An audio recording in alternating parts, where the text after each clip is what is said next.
Bueno, entonces iniciemos. La semana pasada terminamos probabilidad y estadística y empezamos a ver los temas de física, ¿no? Entonces,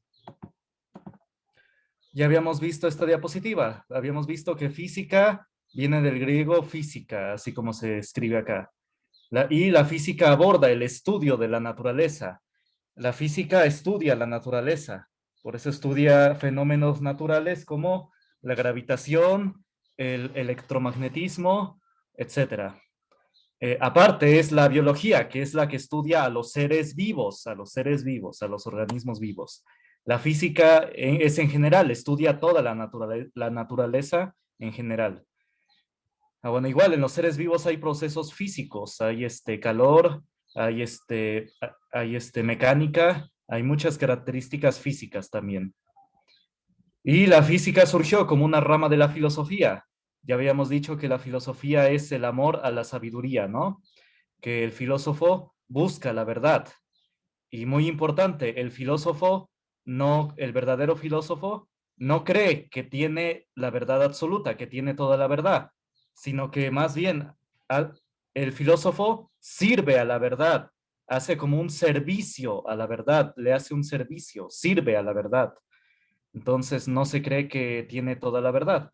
Y es por eso que se supone que el filósofo sí puede debatir, ¿no? Sí puede conversar para salir en busca de la verdad.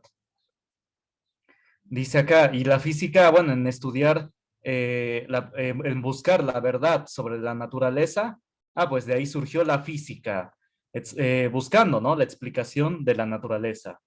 Es lo que dice acá, correspondía a la llamada parte natural. Ahí se estudiaba los principios de toda investigación. Es lo que les decía la semana pasada, ¿no? Toda investigación, todo debe surgir de lo natural. Todo debe surgir de lo natural, incluso las leyes, ¿no? Digo, ya está incluso hablando de otra área. Por ejemplo, está el derecho natural, que dice, o por ahí leía en un libro que decía que la familia viene de la naturaleza, ¿no? La familia. Entonces, por lo tanto, la sociedad, las leyes, no deben regular a la familia, no deben querer cambiar a la familia, sino más bien deben protegerla, porque la familia es anterior a la sociedad. Es decir, la sociedad se forma de familias. Por lo tanto, primero es la familia y después la sociedad. Y por lo tanto, la sociedad no debe, por medio de leyes, cambiar o regular a la familia. Decía un autor, hay que protegerla. Y todo era partiendo de la naturaleza, de lo natural. Entonces, sí, todo, absolutamente todo, no solamente la ciencia, sino también toda la sociedad debe basarse en lo natural. Luego, bueno, esto ya lo copiaron, ¿no? ¿Sí copiaron todos esta diapositiva? No, Bueno, copienla. Creo que lo estaba explicando cuando se cortó la clase. ¿Sí? ¿Ya copiaron? A ver, digan o escriban al chat. Ya, Bueno. gracias. Bueno, gracias. Bueno, entonces, dice acá, el primero que entre los griegos se dedicó al estudio de la física fue Tales de Mileto. Antes que ninguno, examinó con cuidadosa atención los fundamentos del cielo y las propiedades de las cosas naturales. Más tarde, Platón dividió la física en 4 partes: aritmética, geometría, música y astronomía. Es decir, como sus ramas de la física. Y sí, estas ramas podríamos aplicarlas en la actualidad. Aritmética, sí, la física ocupa los números, pero más que nada la física ocupa el álgebra. Bueno, y ni se diga el cálculo, pero obviamente de Platón, en su época no, todavía no se conocía el álgebra, y mucho menos, muchísimo menos el cálculo. Eso vendría siendo 1000 años después, 1500 años después. Pero sí, tenía Platón una muy buena idea de que iba a ocupar esas cantidades. Y bueno, y sí, los números también. Entonces sí, Platón tenía buena idea. Geometría, sí, la física sigue ocupando mucho el conocimiento de la geometría todavía. Música, lo reemplazaríamos ahora por ondas. La física estudia las ondas. Y no solamente existen las ondas sonoras, las ondas, pues sí, del sonido. También existen otros tipos de ondas que se descubrieron 1000 años después. Entonces, pero sí, Platón tenía muy buena idea. Los griegos prácticamente hicieron las bases de casi del conocimiento actual. Y todo partiendo de la naturaleza, siempre partiendo de la naturaleza. Mucho se ha alejado hoy en día de lo natural, son las llamadas ideologías. Esta es una época, la época actual es la época de las ideologías. Y las ideologías no necesariamente están basadas en lo natural, no. Precisamente por su nombre nos dice, es una idea, es cualquier cosa que se te ocurra en la mente. Y pues sí, puede que no sea cierto, que sea mentira. Entonces, no, para saber algo que es verdad o que va a ayudar a la sociedad, pues debe partir de lo natural. Y la astronomía. Ahí está. Sí, todavía la física es una rama actual, la astronomía. Ah, bueno, cópienle.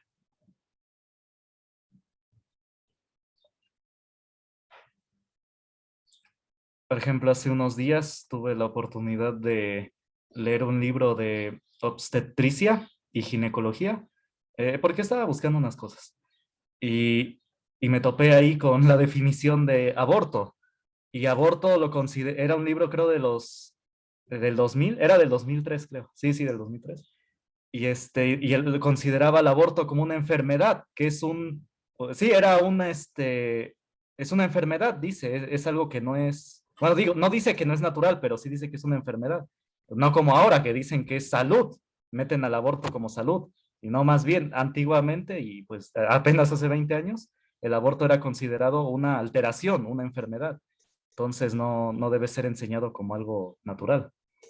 Como, digo, como salud, más bien. Bueno, eso voy a hacer más comentarios en biología en 2 semanas. Bueno, copien.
Ah, bueno, ya terminaron de copiar.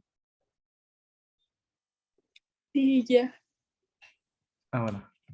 Entonces, vamos a ver. Vamos a ver. Ah, bueno, ahora ramas de la física. Escriban ramas de la física.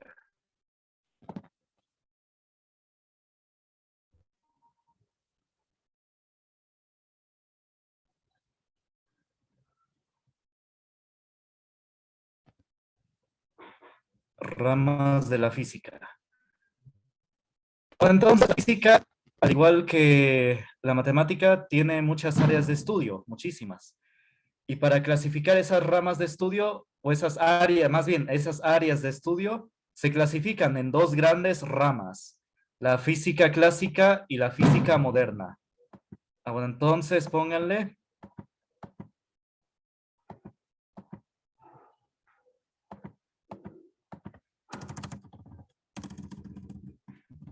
ramas de la física.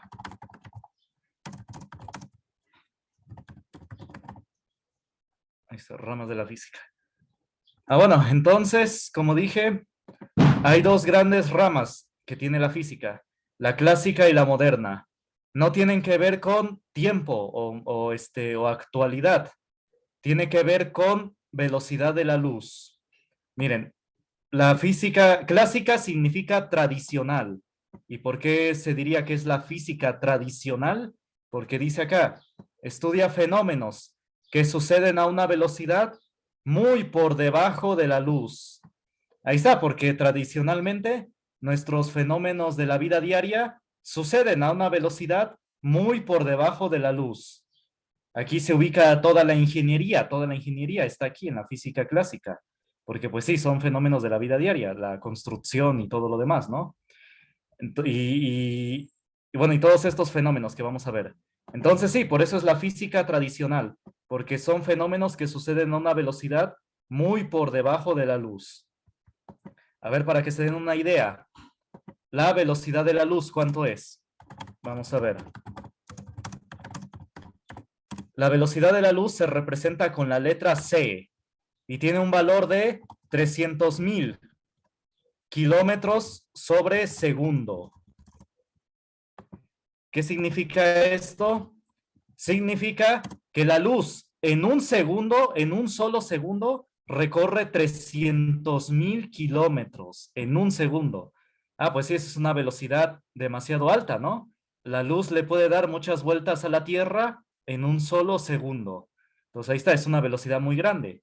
Obviamente, nuestros fenómenos de la vida diaria suceden a una velocidad muy por debajo de esta cantidad. Incluso el sonido, incluso el sonido está muy por debajo de la luz. El sonido se entra en la física clásica, porque miren, a ver, el sonido tiene un valor de 340 metros entre segundo. ¿Qué significa esto? Es promedio porque tiende a variar. Significa que el sonido recorre 340 metros en un solo segundo. Ahí está, ni siquiera llega a 1 kilómetro, ni siquiera llega a 1 kilómetro que son 1000 metros. Entonces sí, el sonido está muy por debajo de la luz. Entonces el sonido también entra en la física clásica. A ver, copien esto por si acaso, a veces lo preguntan. ¿Cuál es la velocidad de la luz? Ah, bueno, esto, 300.000 kilómetros sobre segundo. Copienlo. Aparte, copienlo aparte. Por ahí copienlo.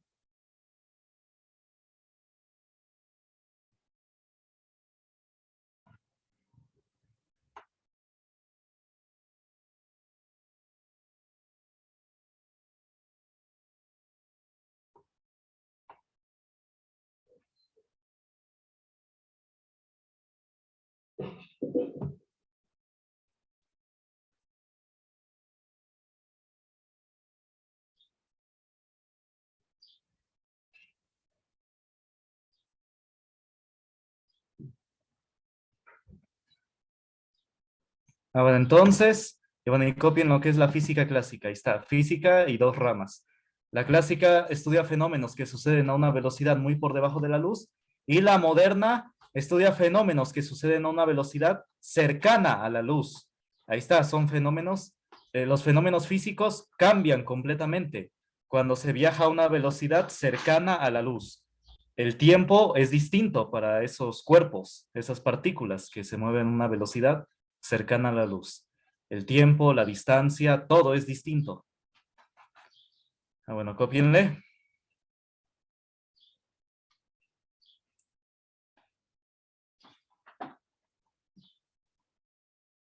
Bueno, aquí recomiendo que mientras estén viendo estas materias, no hagan caso de lo que hayan visto en alguna película.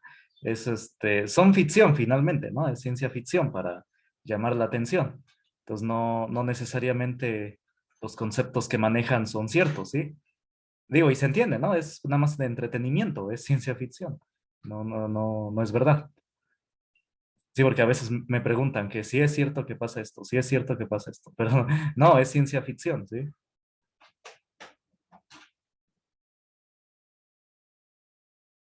Porque lo ven en una serie o en una película.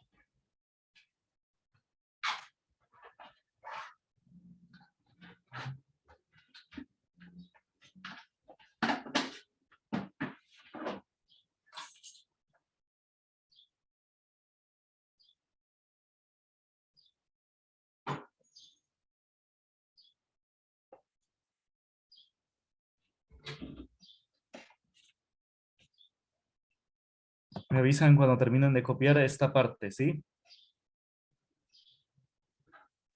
Listo ya. Bueno. Bueno, ni siquiera hasta las películas de historia luego son ciertas, porque luego les meten mucha, bueno, las alteran mucho. Bueno, entonces vamos a ver. Entonces, la física clásica estudia estos fenómenos. Estas son sus áreas de estudio. De la física clásica, vamos a ver primero la clásica. La cinemática, la mecánica, es lo que les dije, aquí está toda la ingeniería, ¿no? La hidráulica, la termodinámica y la óptica. Vamos a ver los conceptos de nada más algunos de ellos. Voy a dar el concepto de cinemática, por si se los preguntan. Nada más de esos dos, cinemática y mecánica, nada más voy a dar. De los demás no es necesario. ¿Qué es la cinemática? Cinemática estudia el movimiento de los cuerpos sin estudiar la causa que produjo el movimiento. Es decir, ¿no copien todavía? ¿No copien? Es decir, la cinemática estudia la velocidad del cuerpo, su aceleración, la distancia que recorre, el tiempo que tarda en hacerlo, y todas esas cuestiones. Estudia nada más el movimiento, velocidad, aceleración, distancia, tiempo. Pero no estudia, como dice, la causa que produjo el movimiento. Es decir, que no estudia la fuerza aplicada, la fuerza que se le aplicó, no, eso no lo estudia. Ni tampoco el impulso, eso tampoco. Entonces, ese es el área de estudio de la cinemática, solo el movimiento. A ver, copien.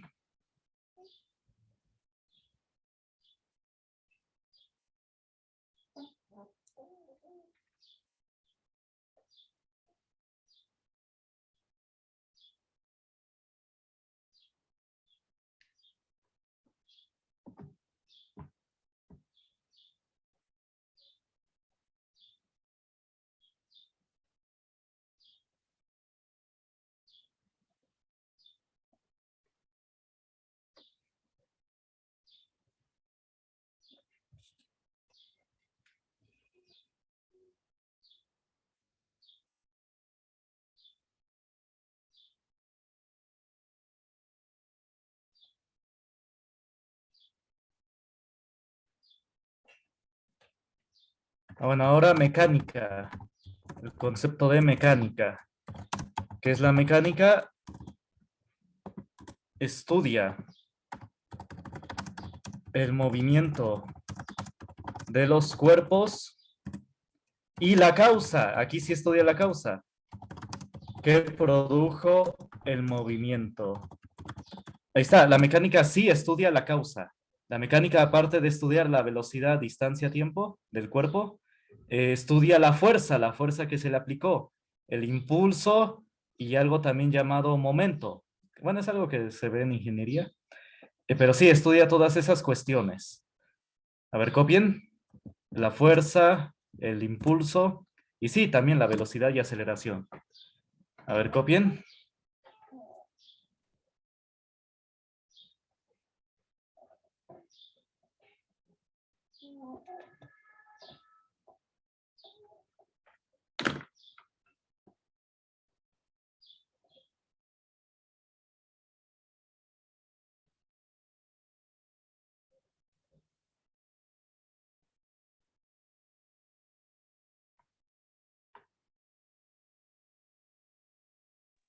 Listo. Bueno. ¿Ya con todos? ¿Todos copiaron? ¿Dudas hasta acá? ¿Comentarios?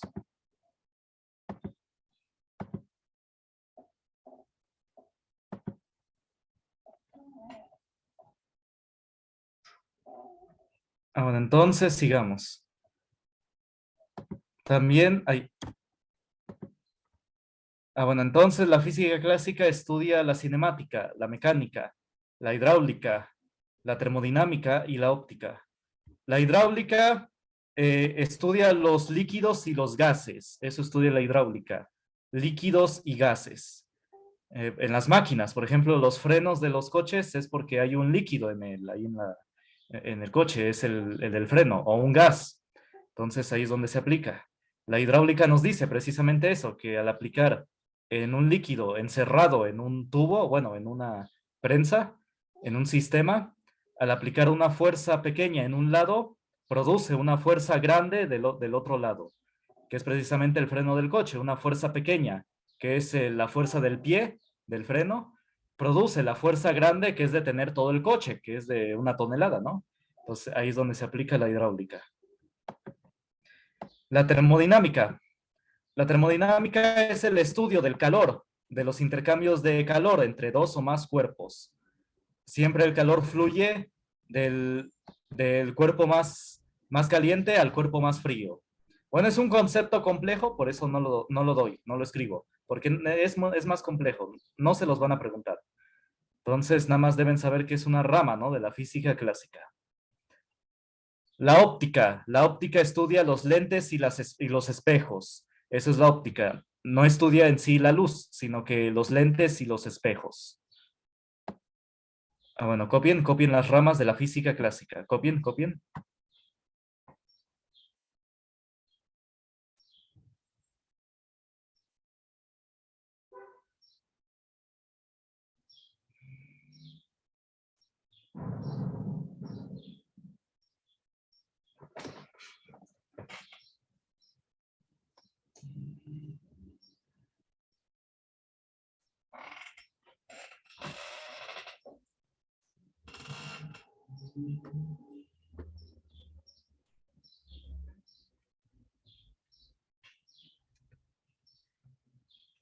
Bueno.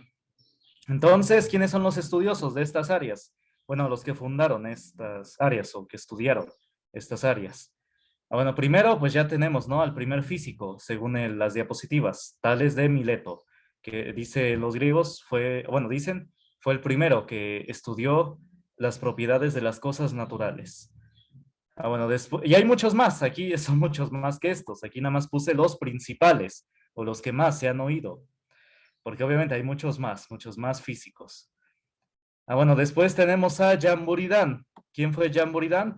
Fue un sacerdote francés, lo que llaman un padre de la Iglesia Católica, que estudió, igual estudiaba física, e introdujo el concepto de impulso, y ese concepto, como lo planteó Jean Buridan, le sirvió a Isaac Newton para hacer las famosas leyes de la fuerza.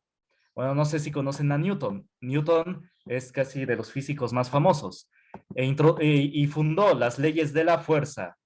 Pero Newton no hubiera podido hacer su trabajo, hacer las leyes de la fuerza, de la gravitación universal, sin los trabajos de Jean Buridan.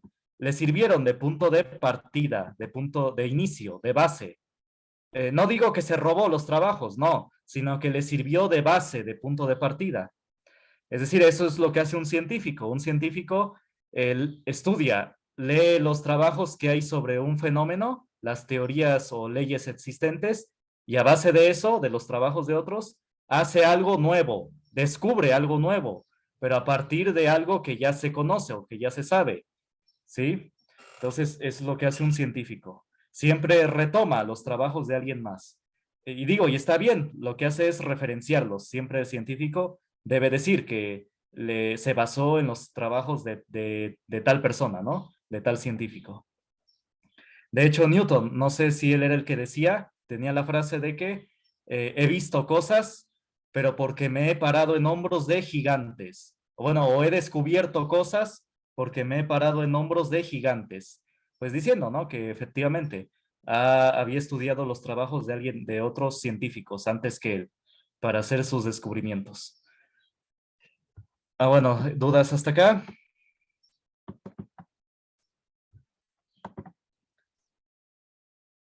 Bueno, después tenemos a Galileo Galilei. Galileo lo que hizo fue hacer que la física fuera también experimental, porque la física antes era solamente teórica, solamente, pues sí, de hacer teorías, hipótesis. Y a partir de Galileo es el primero del que se tiene registros de hacer experimentos, de ver que efectivamente la teoría o la hipótesis se comprueba en la realidad por medio de, pues sí, la experimentación. Comprobó que los objetos en ausencia de aire, es decir, si no hay corrientes de aire, caen exactamente al mismo tiempo. Es decir, una hoja de papel cae exactamente al mismo tiempo que una piedra. Si no hay aire, caen al mismo tiempo. Una hoja de un árbol, si no hay aire, caería al mismo tiempo que una piedra. Ahí está, no sucede en la vida diaria porque está el aire, están las corrientes de aire. Pero si hay un ambiente donde no existen las corrientes de viento, entonces caerían exactamente al mismo tiempo. Ah, bueno, y sí, varios experimentos. También construyó el primer telescopio y observó cráteres en la Luna. Ah, bueno, te dicen que a Galileo por sus teorías lo persiguieron, bueno, la iglesia, pero bueno, en esa época había como dos partidos de la iglesia. Digo, no partidos políticos, sino partidos, pues sí, dentro de la iglesia. Se les llamaba los gibelinos y los güelfos. La parte de los güelfos era la que perseguía a Galileo y los gibelinos y lo ayudaba, abogaba por él. Incluso lo intentaron sacar de la cárcel. Entonces sí, había una disputa en ese entonces, un conflicto interno. Hay un libro que se llama El Católico Gibelino que habla, ¿no?, sobre la disputa histórica de esas dos facciones. Y nada más la parte de Galileo lo menciona en una página, ¿no? En sí el libro no trata de eso, trata de esa disputa histórica. Y sí, incluso el Tribunal de la Inquisición Católica no era tan exigente como dicen. Hay otro libro que se llama La Inquisición, un tribunal de misericordia. Y ahí con evidencia histórica, testimonios, documentos, muestra que sí, que la Inquisición no era como lo pintan, que en la Inquisición al presunto culpable le perdonaban sus crímenes si se arrepentía. Algo así como la confesión, si se arrepentía, lo dejaban libre, le perdonaban sus crímenes. Y bueno, hay de aclarar que no juzgaba cuestiones como asesinato, no, sino la Inquisición trataba casos de blasfemias, de herejías y también cuestiones menores como robos así menores. También el rey le encargaba a la Inquisición católica que tratara esos casos menores, robos, alteración del orden público, etcétera, cosas menores. Y ya el rey, el tribunal del rey, trataba los casos ya de asesinatos, y crímenes al Estado, es todo eso, ya lo trataba el rey, bueno, el tribunal del rey. E incluso hay documentos, testimonios de presos por el rey, por la monarquía, que blasfemaban en sus cárceles del rey, blasfemaban, decían cosas en contra de la iglesia, en contra de Dios, para que los trasladaran de la cárcel del rey a la cárcel de la Inquisición Católica, pues porque confiaban en sus juicios y en que los iban a tratar bien. Entonces sí, también es prueba de que no torturaban, en la Inquisición no torturaban, porque pues ¿quién se va a querer pasar a una cárcel donde lo torturen? Entonces no, incluso los presos, sí, los encarcelados por el rey, blasfemaban, decían insultos a Dios, a la iglesia, para que los trasladaran de la cárcel del rey a la cárcel de la iglesia, de la Inquisición Católica. E incluso de otras religiones hay testimonios, porque bueno, también la comunidad judía tenía su inquisición, su tribunal, donde trataban sus casos. Y hay documentos de miembros de la comunidad judía, de judíos, que pedían que su caso, que estaba tratado por su comunidad, por los judíos, lo llevaran a los católicos, al tribunal católico. Es decir, había judíos que preferían ser juzgados por católicos a ser juzgados por mismos judíos. Entonces sí, era algo que registros, ¿no? De esas situaciones que pasaban. Entonces sí, no era tan duro el tribunal de la Inquisición Católica como dicen, ¿no?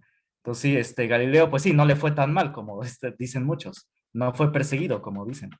E incluso él sí creía en Dios. Él tenía una frase que decía, el libro de la naturaleza no se contradice con el libro de las revelaciones, porque ambos son escritos por el mismo autor.